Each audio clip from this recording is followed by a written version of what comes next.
இன்னைக்கு நம்ம பார்க்க போகிற செலிபிரிட்டி விஜய் டிவியில் இப்போ ரொம்பவே இன்ட்ரெஸ்டிங்காக போயிட்டுருக்க நாடகமான பாண்டியன் ஸ்டோர் சீசன் 2ல் நடிக்கிற பழனியை பற்றி தான். இவரை பற்றின ஃபுல் டீட்டெயில்ஸ் தெரிஞ்சுக்கிறதுக்கு முன்னாடி சேனலை சப்ஸ்கிரைப் பண்ணாதவங்க மறக்காமல் சப்ஸ்கிரைப் பண்ணிக்கோங்க. அப்போ தான் நாங்கள் போடுற வீடியோஸ் உங்களுக்கு நோட்டிஃபிகேஷனாக வரும். வாங்க வீடியோக்குள்ளே போகலாம்.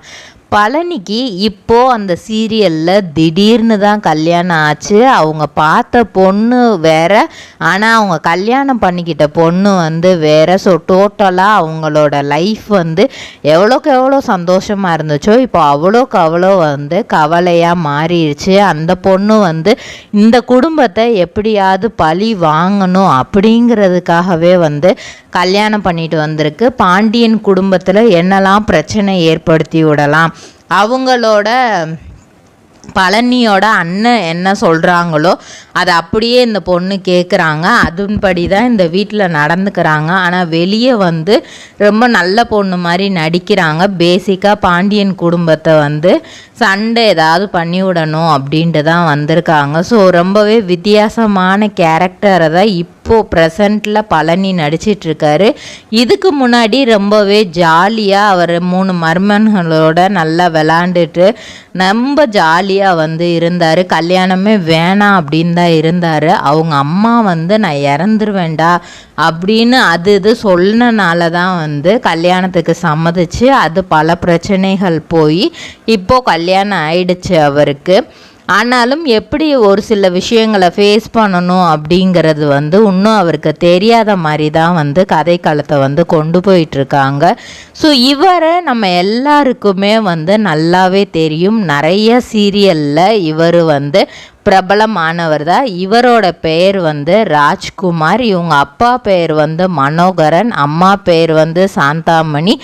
இவங்க ஈரோடு சத்தியமங்கலத்தில் பிறந்திருக்கிறாங்க. 1984ஆம் ஆண்டு ஆகஸ்ட் மாதம் 25ஆம் தேதி தன்னோட பள்ளி படிப்பை 1989 government boys higher secondary school சத்தியமங்கலத்தில் தொடங்கியிருக்காங்க. ஸோ 12th வரைக்குமே அங்கே தான் படிக்கிறாங்க. ஒரு 9th ஸ்டாண்டர்ட் படிக்கும்போதே அவங்களுக்கு நடிக்கிறதுக்கு மேலே ஒரு ஆர்வம் வந்துருச்சு. அதுக்கு முக்கிய காரணம் யார் அப்படின்னு பார்த்தோன்னா அவங்க அப்பா தான். ஏன்னா அவர் மிகப்பெரிய ஒரு நாடக கலைஞர். அவர் நடிக்கிறது, அவர் போடுற கெட்டப்பு எல்லாம் பார்க்கும்போது இவருக்குள்ள ஒரு ஆசை, நம்மளும் இந்த மாதிரிலாம் கெட்டப் போட்டால் நல்லாயிருக்கும், நம்மளும் இந்த மாதிரிலாம் நடித்தா நல்லாயிருக்கும் அப்படின்ற ஒரு ஆசை 9th படிக்கும்போதே வந்திருக்கு.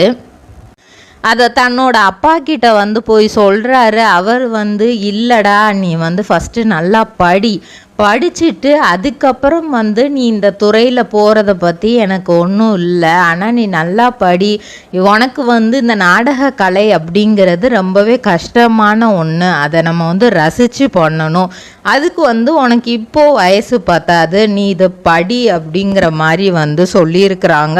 ஸோ அவங்களும் 10th வரைக்கும் படிச்சுட்டு 10th முடித்தோடனே அப்பா நான் நடிக்கிறேன் அப்படின்னு கேட்கும்போது, இல்லை நீ +1 +2 படி அப்படிங்கிற மாதிரி சொல்லி +1 +2 அவர் படிச்சிருக்கிறாரு.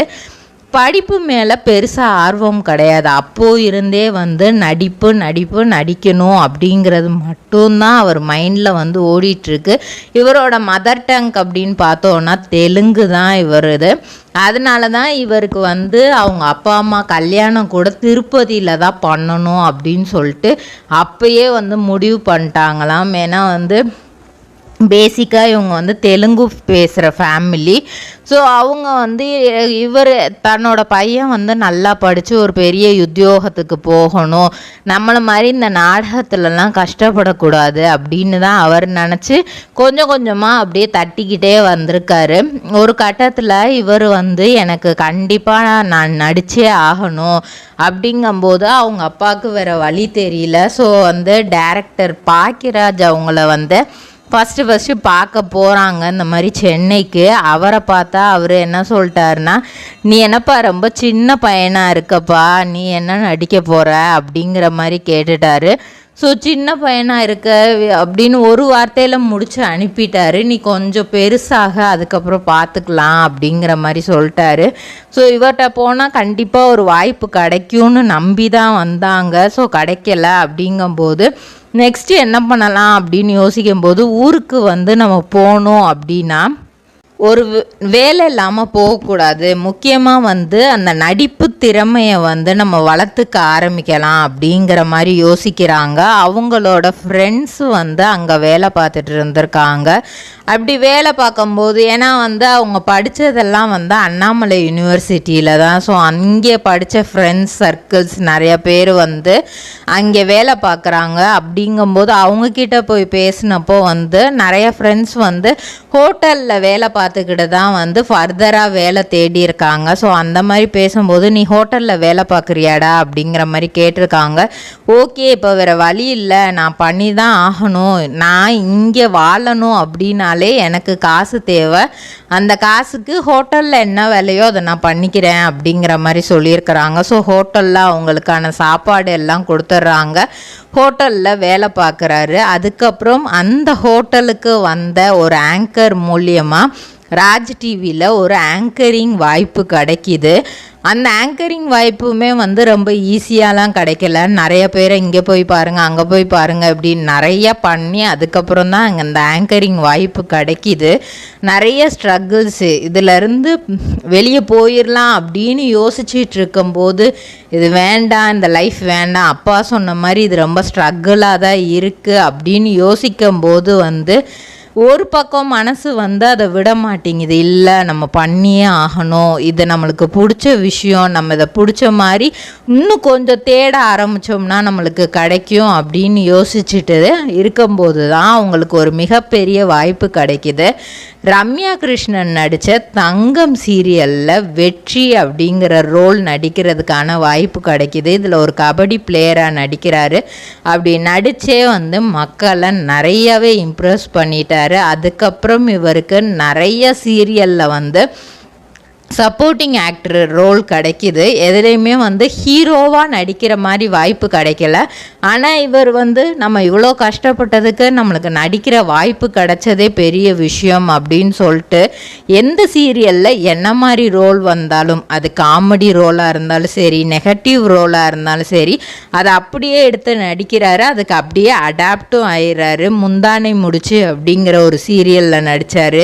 வள்ளி அப்படிங்கிற சீரியலில் நடித்தார். சன் டிவியில் ராதிகா மேமோடு சேர்ந்து வாணி ராணி சீரியலில் நடித்தார்.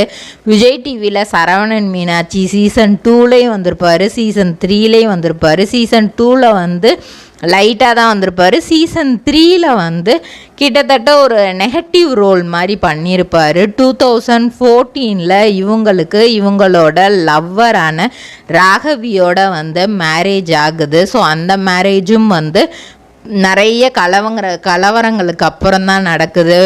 பொதுவாக வந்து பொண்ணு வீட்டில் தான் ஒத்துக்கிற மாட்டாங்க. இங்கே வந்து பொண்ணு வந்து கன்வின்ஸ் பண்ணிட்டாங்க. இவங்க வந்து ராணிப்பேட்டையை சேர்ந்தவங்க. அவங்க தன்னோட அப்பா அம்மாவை வந்து கன்வின்ஸ் பண்ணிட்டாங்க. இவர் தன்னோட அப்பா அம்மாவை கன்வின்ஸ் பண்ணவே முடியல. ஒரு கட்டத்தில் வந்து என்னதான் இருந்தாலும் நான் அந்த பொண்ணை தான் கல்யாணம் பண்ணுவேன் அப்படின்னு சொல்லும்போது அவங்க அம்மா அவங்க அப்பாவை கன்வின்ஸ் பண்ணி இவங்களோட கல்யாணம் வந்து திருப்பதியில் அவங்க ஆசைப்பட்ட மாதிரியே நடக்குது. இவங்களுக்கு ஒரு பெண் குழந்தை, கிருத்திகா அப்படிங்கிற பெண் குழந்தை இருக்குது. அதுக்கப்புறம் இவங்க நடித்த சீரியல் தான் வந்து பொம்முக்குட்டி அம்மாவுக்கு, இது சொல்ல மறந்த கதை, தென்றல் வந்து என்னை தொடும். தென்றல் வந்து என்னை தொடும்ல வந்து வெற்றியோட அண்ணனாக ரொம்பவே சூப்பராக பண்ணியிருப்பார். ஒரு ரியல் எஸ்டேட் வீடெல்லாம் விற்கிற மாதிரியான கேரக்டர் அவங்களுக்கு கொடுத்துருப்பாங்க. பாரதி கண்ணம்மாவில் கண்ணம்மாவோட மாமாவாக நடிச்சிருப்பாங்க. பாண்டியன் ஸ்டோர்ஸில் இப்போது பழனியாக நடிக்கிறாங்க. ஆனால் இவரை வந்து பலருக்கும் ரொம்பவே பிடிக்கும். பல பெண்களுக்கு இவர் கன்னத்தில் விழுகிற குழினா அவ்வளோ பிடிக்குமா. இவருக்குன்னு ஒரு ஃபேன் ஃபாலோயிங் எப்போவுமே இருந்துக்கிட்டே இருக்குது. இருக்குது.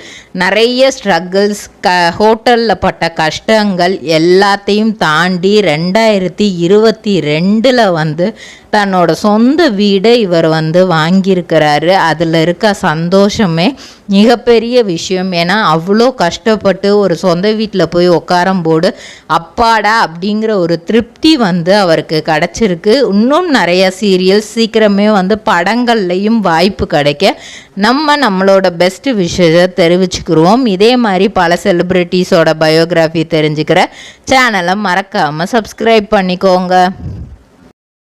சொந்தமாக தொழில் தொடங்கணும்னு ஆசையா? ஆனால் முதலீடு நினச்சி கவலையாக இருக்கா? கவலை விடுங்க. ஆர்ஆர்ஆர் ட்ரேடிங் கம்பெனி இப்போது உங்களை ஒரு வெற்றிகரமான பிஸ்னஸ் மேனாக மாற்ற ரெடியாக இருக்கும். முக்கிய அம்சங்கள் என்னென்னா, பாக்குமட்டை தட்டு தயாரிப்பு தொழில் ரொம்ப சிம்பிள், ஆனால் லாபம் அதிகம். நாங்களே லோனும் அரேஞ்ச் பண்ணி தரோம். இதில் ஸ்பெஷல் என்னென்னா 25% 35% வரைக்கும் மானியமும் கிடைக்கும். உயர்தர மிஷின்ஸ் மற்றும் தரமான ரா மெட்டீரியல்ஸ் வருஷம் முழுக்க நாங்களே சப்ளை பண்ணிடுவோம். நீங்கள் தயாரிக்கிற தட்டுக்களை நாங்களே நேரடியாக வாங்கிக்கிறோம். வாழ்க்கையில் ஜெயிக்க இதுதான் சரியான நேரம். உடனே கால் பண்ணுங்கள். தொடர்புக்கு 8015983336. ஆர்ஆர்ஆர் ட்ரேடிங் கம்பெனி, உங்கள் முன்னேற்றத்திற்கு எங்களது கரம்.